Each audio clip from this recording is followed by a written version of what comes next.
Hey guys, so this presentation is about the language of Shakespeare, and it is another presentation that serves as an intro to Romeo and Juliet. So, the first thing that is important for you to know about Shakespeare's plays is that Shakespeare writes them in poetry and in prose. Now, I'm pretty sure everybody knows what poetry is. It's like special language that has kind of a rhythm or a rhyme to it that just flows better.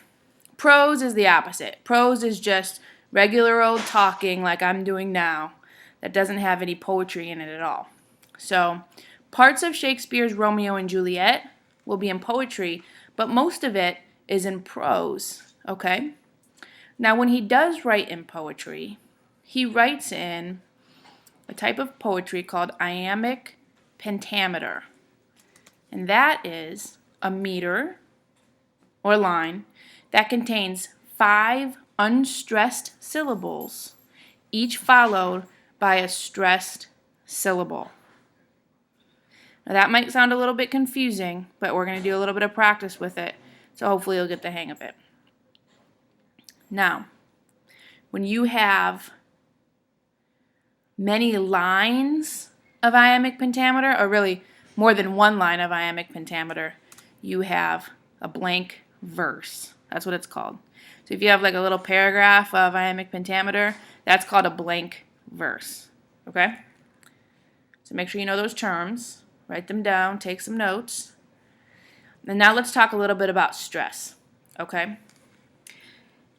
Now you may or may not know that every single word that we speak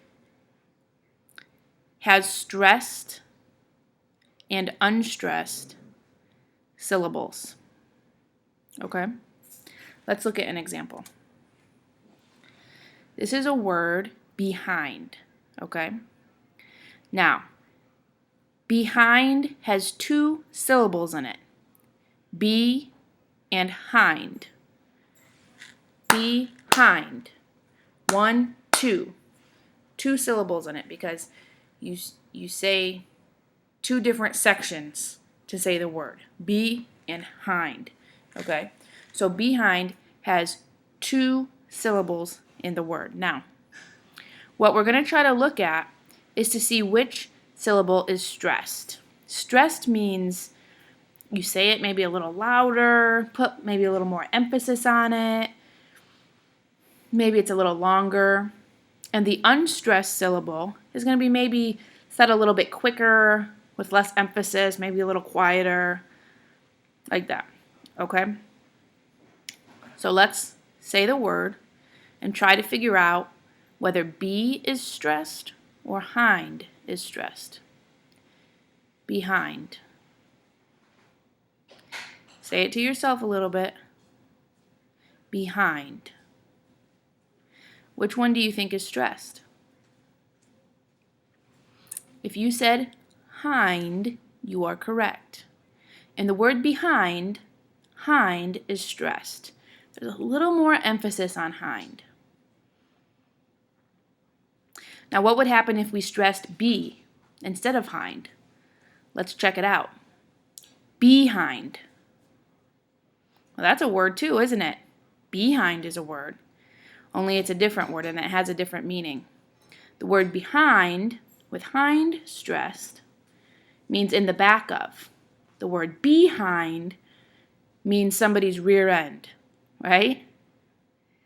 So sometimes when you change the stress in words, it can change the meanings of words. Okay? Here's another example. My last name, Numer. How many syllables do you think are in this word? Numer. Numer. That's 2 syllables in numer, just like behind. Which syllable do you think is stressed?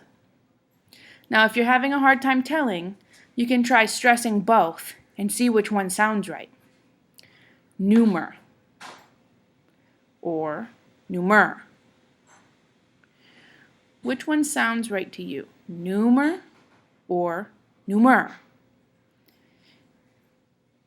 Numer should sound right to you because num is the stressed syllable in numer.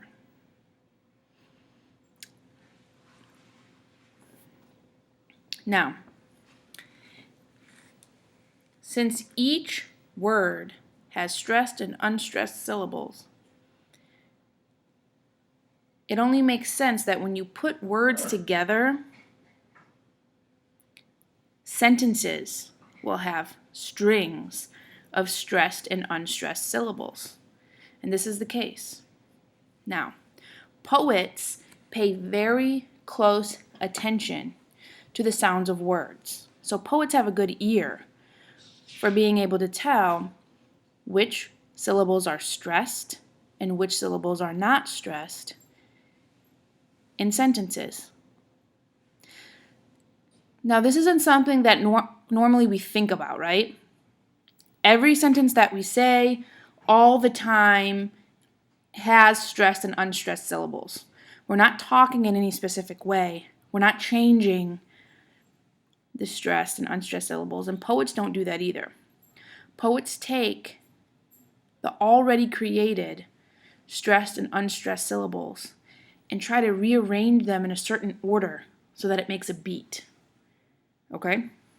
So, let's look at these two sentences from Shakespeare. Yet tell me not, for I have heard it all. Here is much to do with hate, but more with love. Now, I just read that normally. I didn't try to stress any certain thing. I read it normal. Yet tell me not, for I have heard it all. Here's much to do with hate, but more with love. Now, certain words are stressed and certain words are not stressed. Now, every single word in this paragraph has one syllable. So this is kind of an easy one to tell. But I want you to take a minute, read it, and see if you can figure out which words are stressed and which words are unstressed.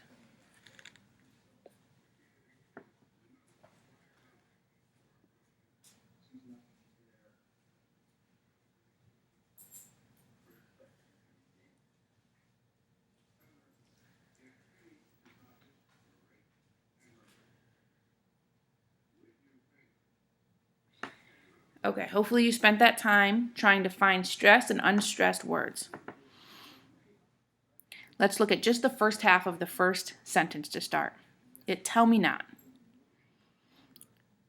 If you said that tell and not were stressed, you are correct. Yet tell me not. Yet and me you say kind of quickly, yet tell me not. And tell and not you kind of say a little longer, yet tell me not. This is just the natural way that we talk. I'm not reading it in any certain way. It's just the natural way that we talk, and the natural way that I am reading this paragraph, okay?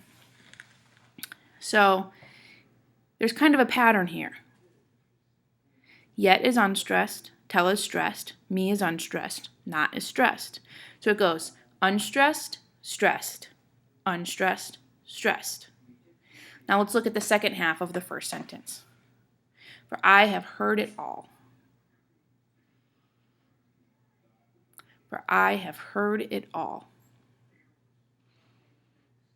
I is stressed, heard is stressed, and all is stressed. Listen. For I have heard it all. Now listen to for, have, and it. Those are unstressed. You say them kind of quickly. For I have heard it all.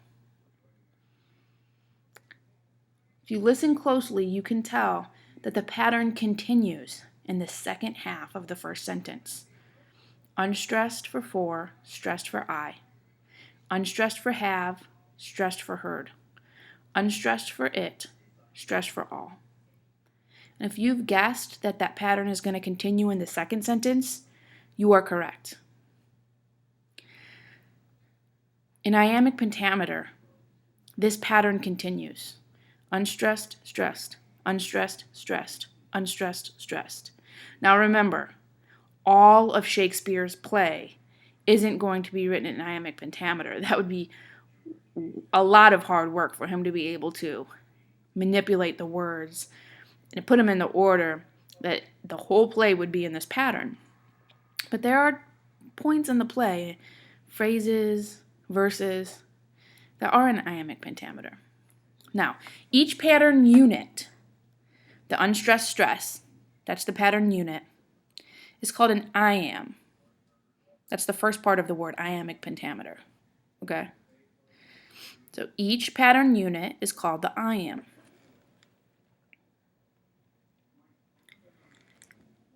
In iambic pentameter, you guys probably know the word penta and pentameter. Maybe you know it means 5, like in a pentagon, has 5 corners and 5 sides. So pentameter means it has 5 iambs in it, right? So it has 5 of those pattern units. So let's look at the first sentence. Yet tell, that's an iamb. Me not, that's 2 iambs. For I, that's 3 iambs. Have heard, that's 4 iambs. It all, that's 5 iambs. So that's a line of iambic pentameter. Crazy, huh? Somebody has to seriously sit down and think about the stress of syllables and then find unstressed stress, unstressed stress 5 times in a row to make iambic pentameter. Shakespeare was a master with words. He was able to sit down and do this and then put it into his plays. Now, it's the same with the second sentence. Here's much to do with hate, but more with love.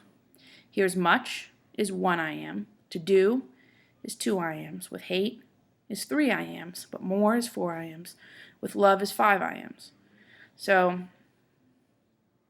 there's 2 lines of iambic pentameter, which means there's a blank verse, an unrhymed lines of iambic pentameter. Notice, iambic pentameter has nothing to do with rhyming. They don't rhyme. It just has to do with stress. Okay? Now I'm going to read the whole thing one more time, and I'm going to clap on the stressed words. See if maybe this will help some of you to hear it. Yet tell me not, for I have heard it all. There's much to do with hate, but more with love. It's very easy to speak iambic pentameter with a beat. In fact, you could take probably any beat that there is and take Shakespeare's poems and say it to a beat. Rap it, if you will. In fact, many hip-hop artists use iambic pentameter to rap, believe it or not. So Shakespeare is like the original rapper. All right, here's another example. This one isn't from Shakespeare, but I thought you might need another example just to hit it home. Now, this one's a little more complicated because, as you can see, some of the words in this sentence have 2 syllables instead of 1 syllable. Surely has 2 syllables. Adam has 2 syllables. Cannot has 2 syllables. And excused has 2 syllables. So we're going to break this down by syllables, not by words. Okay? But surely Adam cannot be excused. But surely Adam cannot be excused. You could read that both ways. Cannot can be cannot or cannot. And it's perfectly acceptable to say this both ways. But to make it iambic pentameter, we have to say cannot, okay? But surely Adam cannot be excused. But sure, but is unstressed, sure is stressed. Lee is unstressed, at is stressed. Dumb is unstressed, cat is stressed. Not is unstressed, be is stressed. X is unstressed, accused is stressed. But surely Adam cannot be excused. But surely Adam cannot be excused. Now, hopefully you understand a little bit better how to tell if words are stressed and unstressed. If you don't stress about it too much.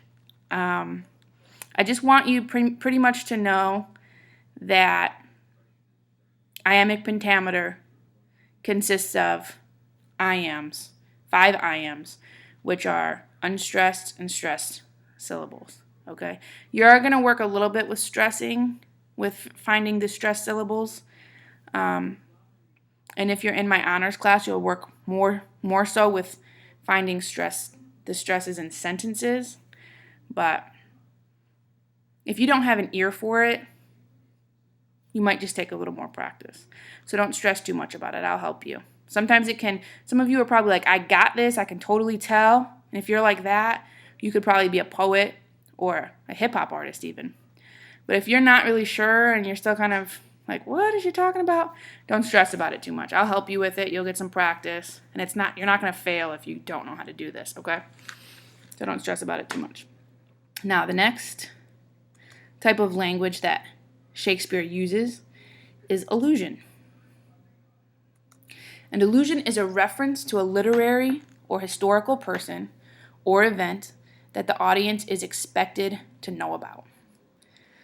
So, an allusion is when Shakespeare is going to talk about something going on in the world other than what's going on in his play, and the audience is supposed to know about it. It could be something from literature or something from history. It could be a person or event, but the audience is all going to be familiar with it, so it's going to be common knowledge. Now, as you may have probably thought of just now when we were talking about this, something that was common knowledge back in Elizabethan times might not be common knowledge to us, and that's 100% true. So it might be kind of hard to find allusions with Shakespeare, but I'll show you a couple of tricks to finding them, okay? Now, incidentally, Romeo is a common allusion now. Romeo and Juliet really are too. When two people are in love, so much in love that they're willing to maybe die together or just kind of put everybody else's opinions to the side. They're kind of Romeo and Juliet. And a man or a boy who's really pining for a girl or really in love with a girl is sometimes called a Romeo. So Shakespeare's Romeo and Juliet has actually turned into an allusion that we use now. And I want you to remember that allusion, the one that starts with an A, is different from allusion that starts with an I. They're pronounced the same way, but the allusion that starts with an A is the reference to a literary or historical person or event that the audience is expected to know about. And an allusion that starts with an I is a false perception. Like if you see something that really isn't there, it's an illusion. So just be careful to spell them correctly and know which one you're reading about, okay? Now, here's a trick for finding allusions in Shakespeare's works. Look for capitalized words. Oftentimes, capitalized words will be names of events or people, and those are probably going to be allusions. They could be. Look closely at them. However, there is an allusion from Romeo and Juliet that a lot of you probably will get, and it's this one. She'll not be hit with Cupid's arrow. Now, this is an allusion to Cupid, who is the Greek god of love. And maybe you didn't know that he was the Greek god of love, but you know that he's that cherub-looking baby guy that flies around Valentine's Day and shoots people to make them fall in love, right? So you can probably completely get this allusion. She'll not be hit with Cupid's arrow. Just kind of cool to think about that you have that kind of a connection with people from Elizabethan times. You both get the same sort of allusion. I think that that's super cool. Here's another example of an allusion. It's a comic, and most of you can probably tell that it's an allusion to Pinocchio. Pinocchio's laying on a couch seeing a therapist, and the therapist says, "But by obsessively keeping your nose to the grindstone, aren't you merely addressing the symptom and not the cause of your problem?" So it looks like Pinocchio has been grinding his nose on a grindstone to keep it short. And the therapist is suggesting that maybe he should just stop lying instead of grinding his nose on the grindstone. So as long as you're familiar with Pinocchio, you would totally get this comic because you know that every time he lies, his nose grows. So that's an allusion. All right.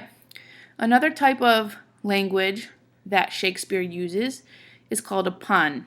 A pun is pretty much a joke. It's humor that results from words with similar sounds and different meanings. We use these all the time now. Most jokes, like short jokes, are puns. Let's see here. Here's one. This one's actually from Romeo and Juliet. Romeo is offering to carry the torch, and he says, "Being not heavy, I will bear the light." So bear means carry.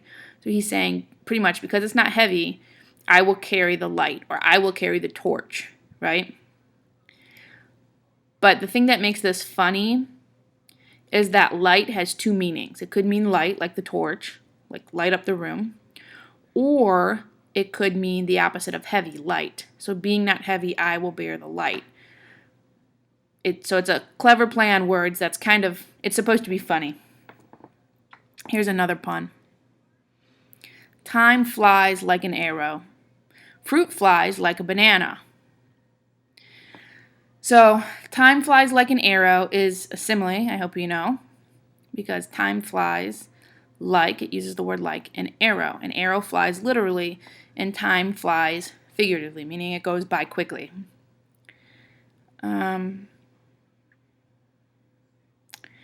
Fruit flies like a banana.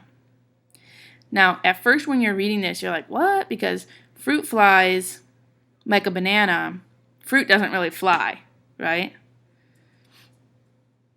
And bananas don't really fly. So how does fruit fly like a banana, right? So it's kind of like, what? But then you look at it closely and you're like, fruit flies can also be a tiny insect. And they like to eat bananas. So fruit flies like a banana. So the two words that have double meanings here are flies and like. So time flies. Flies can mean go through the air, right? Or it can mean a small insect. And like can mean you're comparing something. Or it can mean you like something. Like you think it's good, right? So because those two words have double meanings, it's kind of a funny pun. Time flies like an arrow. Fruit flies like a banana. All right, here's another example of a pun. It looks like somebody posted this on a bulletin board. They posted a bunch of puns on the little tabs that you can tear off, and they wrote, "These are terrible puns." So, terrible has two meanings. Even though the meanings are spelled differently, the word itself has two meanings. Terrible means able to be torn, and that's the literal meaning. And then terrible also can mean very bad. These are terrible puns. So it's a double meaning and it's supposed to be funny. All right. Now on page 178 of your textbook, you will see this key, Elizabethan words to know. Now you're going to use this for an assignment this week, so you need to make sure you have this handy. And you're also going to just need it handy in general when you're reading through Romeo and Juliet, because Shakespeare does have lots of sort of Old English words that you've probably never heard of that you need to know about. Okay, so it has the Old English word, and then it has what it means. So familiarize yourself with this table. If I were you, I'd take a picture of it with your phone right now, maybe a screenshot, or take a picture of it from the textbook. You can also access it from the e-textbook. But make sure you have it handy. You could copy it down if you wanted to copy it down. Make sure you have it handy because you're going to need it a lot in the future.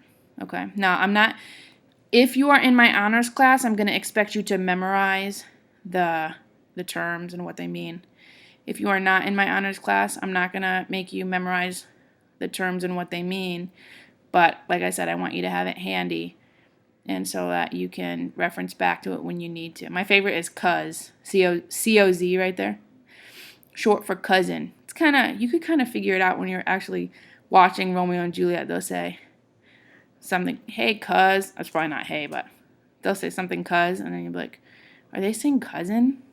Some people still use that today, you know? So I thought it was kind of cool. All right, now, here are some more tips for reading Shakespearean drama. First thing I want you to do when you begin reading Romeo and Juliet next week is study the opening cast of characters. Now, when you're reading a play, the cast of characters looks like this, okay? So it's like just a list, and it's really hard to read, but it has like all the names of the characters and who they are pretty much. So you need to read over them, kind of familiarize yourself with the characters. You're not going to remember everybody. You're going to have to refer back to this during the play, but at least read over it and kind of familiarize yourself. And after you're done with that, begin the play. While you're reading the play, I want you to make sure you read the stage directions. I don't just want you to read the dialogue, okay? Here's what the stage directions look like. Well, here's it's like a little paragraph from the play. Here, let me do dialogue setting. Okay. And it includes the setting, the stage directions, and the dialogue. It's important to read all three. Sometimes you want to just read the dialogue, which is them talking, because you think that's like the main part of the story. But actually, you need to read everything in order to get a full picture of the story and comprehend what's going on. So at the very top, it says, Scene 1, a public square in Verona. So that's the setting. And you need to read the setting because, you know, it matters whether it's inside or outside or whose turf they're on or whatever. It's going to help you visualize what's going on, and visualizing what's going on helps you to understand what's going on. Okay, so it's very important to read the setting. And then after that, you see italicized words in brackets. That's the stage directions. That's like not said by the characters, but the characters do those things. So it says, enter Samson and Gregory of the house of Capulet, armed with swords and bucklers, which are shields. So armed with swords and shields, right? So that's what happens. So you're going to see Samson and Gregory walk in. Now, who are Samson and Gregory? You want to know? You look up to the cast of characters, and on the right-hand column at the top it says Samson and Gregory, servants to Capulet. So now you know they're two servants walking in, right? So it helps you to know what's going on. And then after that is the dialogue. The names of the person talking. The name of the person talking is in bold, and then what they say is not bolded. So Samson says, Gregory, oh my word, we'll not carry coals. And then Gregory says, no, for then we should be colliers. And then Samson says, I mean, and we being collar, will draw. So this would also be a good time to look back at the key that I just told you about, because the word an, doesn't make much sense there, the way we use it, but it is on that key, and you could look back at that and see exactly what it means, okay? So I also want you to pay close attention to the marginal notes. These things will save your life when it comes to Shakespeare. I even have to use them. So the marginal notes are little notes on the side like that. And normally normally the regular paragraph would have line numbers, and the line numbers associate with the paragraph. So in lines 1 to 2, for example, it says, will not carry coals. And you can see that in the first thing that Samson says, Gregory, oh my word, will not carry coals. Well, it says specifically in the marginal notes what will not carry coals means. When you first read this, you probably had no idea what they were talking about. So the marginal notes help you understand it. Will not carry coals means we won't stand to be insulted. So then what you can do is you can sort of mentally replace will not carry coals with we won't stand to be insulted, and read it like this. Gregory, oh my word, will not stand to be insulted. And that makes a whole lot more sense than will not carry coals. I mean, I guess you could literally think that they were carrying coals, but now it's telling you it means something else, right? And then you can see that colliers is defined there too, which probably you didn't know what colliers meant. Those involved in the dirty work of hauling coal, who were often the butt of jokes. No, for we should not be colliers. So they're going on with their sort of metaphor here. But they're just talking about that they're not going to be disrespected, right? So the point is, you paraphrase the lines so that they make sense to you when you're reading this stuff. And I don't mean you have to write down the paraphrasing. I mean mentally paraphrase it. That's what you got to do when you're reading through this, okay? So that's sort of how you read Romeo and Juliet or any Shakespearean play. All right. Now, Romeo and Juliet is an Elizabethan 5-act play. So it's divided into 5 acts. The first act is the exposition, which is the noun form of expose, which means to make known. So it's like sort of where you get to know the characters, get to know the plot a little bit, what's going on. And it's also, you see how it says inciting force under Act 1? That's like introducing the conflict, kind of, okay? So then in Acts 2, the action is the rising action. So it starts getting to be a little more action and a little more sort of suspense. And then Act 3 is the turning point and the crisis. Act 4 is the falling action. And Act 5 is the climax and the catastrophe. As you all know, that tragedy ends with a catastrophe, right? Okay. That was all I had to say about Shakespearean language. I hope that this helped you to understand how you're going to go about reading Romeo and Juliet in the future. Have a great day.